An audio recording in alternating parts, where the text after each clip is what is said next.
All right, picture this. Late Victorian London. It's all foggy, gaslit streets, and into this world arrive two Irishmen with, well, not much more than their incredible wits. One of them is going to become a legend, a symbol of art and beauty, and of tragic scandal. The other, he's going to be a champion of social justice and intellectual firebrand. This is the story of Oscar Wilde and George Bernard Shaw, two absolute giants of literature who took on an empire and ended up changing drama forever. And man, what a story it is. On one side, you've got Oscar Wilde, the high priest of art for art's sake, a guy who lived and breathed for beauty and style.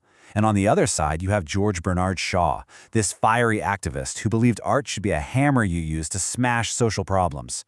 One guy's story ends in scandal and a tragic, way too early death. The other's, decades of praise and a Nobel Prize. So how in the world did two guys from Dublin end up on such completely different paths? To really get them, you have to understand the world they walked into. I mean, late 19th century Britain was an empire at its absolute peak. But underneath all that confidence, it was a society just trembling with anxiety and doubt.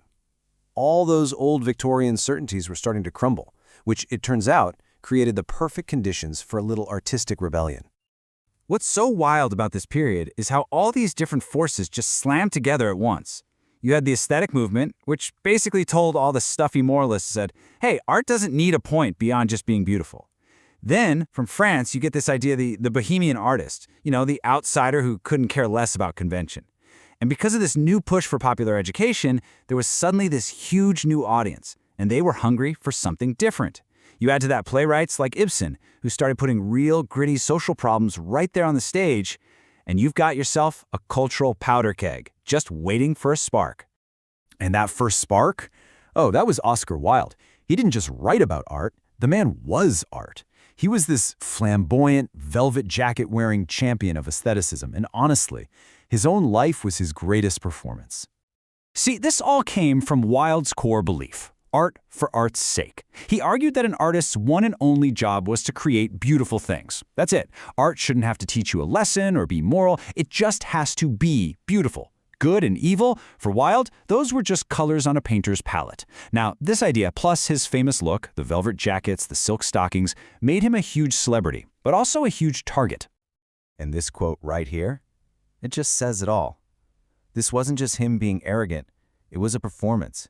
He was building this whole image of the artist as some kind of superior being, someone who was just beyond the boring rules of regular society. And you know what? For a while, London absolutely ate it up. This whole philosophy really came to a head in his only novel, The Picture of Dorian Gray. It's this classic story about a man who basically sells his soul to stay young and beautiful forever, while his portrait gets old and ugly and shows all his sins. The press, being super puritanical, was completely shocked by its focus on pleasure and hedonism. But Wilde, he defended it like a lion, saying he was just exploring ideas, free from any kind of moral agenda. And just look at this timeline. It shows you how unbelievably fast his rise and fall really was. In just 5 years, he goes from publishing that scandalous novel to putting on his greatest play, The Importance of Being Earnest. But in that exact same year, 1895, his personal life blows up. A terrible lawsuit leads to his own trial for gross indecency. He gets 2 years of hard labor, and he dies just 3 years after getting out, totally broke and in exile. It is one of the most staggering reversals of fortune you'll ever see in literary history. But before that terrible fall, there was this masterpiece. Wilde himself called it a trivial comedy for serious people, and that is the perfect way to describe it. The whole play is just this brilliant, hilarious attack on Victorian earnestness. That obsession with being morally upright and proper all the time. Wilde just takes all those serious values and treats them like they're a complete joke. And this line captures the spirit of the play perfectly. Wilde just flips conventional wisdom on its head with these incredible, witty lines. He's using wit not just to make people laugh, but to expose the massive hypocrisy of the very society that loved him and, in the end, completely destroyed him. Okay, so while Wilde was busy dazzling London society, there was this other Irish playwright getting ready to launch a totally different kind of attack on the establishment, and that was George Bernard Shaw. He wasn't an aesthete, he was an activist. And you really can't understand Shaw without knowing about the Fabian Society, which he helped start. Now, this wasn't some revolutionary group throwing bombs. No, they were intellectuals who believed you could change society slowly bit by bit, through ideas and debate. And that philosophy? It became the engine behind every single thing Shaw wrote. For Shaw, the theater was never, ever an escape. It was a weapon. It was a classroom. His goal was to shock his comfortable middle-class audience right out of their seats and force them to think about the ugly parts of their society. Things like the poverty caused by slum landlords or the real economic reasons behind prostitution. And there is no better example of this than his most famous play, Pygmalion. So the original Greek myth is this romance about a sculptor who falls in love with his own perfect statue. Shaw takes that story and just flips it completely upside down. His main character, Professor Higgins, does not fall in love with his creation, Eliza Doolittle. Instead, Shaw uses their story to launch this brilliant takedown of the English class system and show how the way you speak can literally dictate your place in the world. And this is the moment that proves his entire point.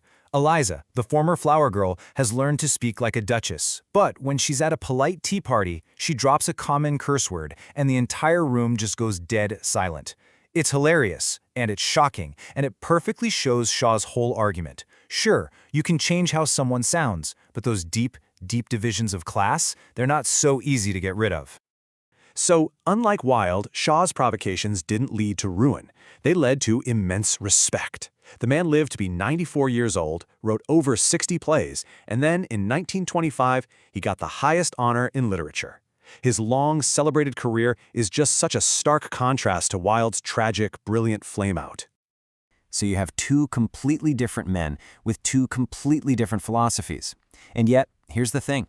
Together, whether they meant to or not, they started a revolution. They dragged English drama, kicking and screaming, straight into the modern age. When you really boil it down, their legacy is a shared one.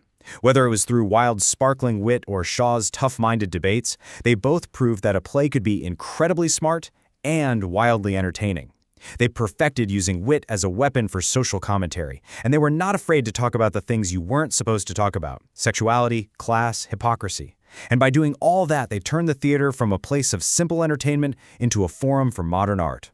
They were, truly, the first of the moderns. Which leaves us with a big question for our own time, right? Which of these two giants feels more relevant today? Do we need art that gives us beauty and an escape from the world, and art for art's sake?